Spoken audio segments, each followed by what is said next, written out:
यावेळी व्यक्त केला।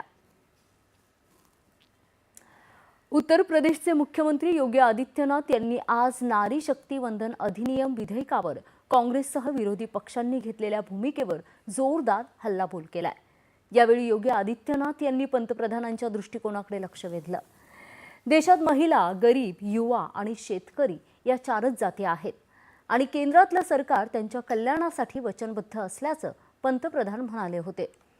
त्यामुळे महिलांच्या सक्षमीकरणासाठी पंतप्रधान करत असलेल्या प्रामाणिक प्रयत्नांना विरोध करण्यासाठी विरोधी पक्षांनी या विधेयकाविरोधात भूमिका घेतली अशी टीका आदित्यनाथ यांनी केली आहे।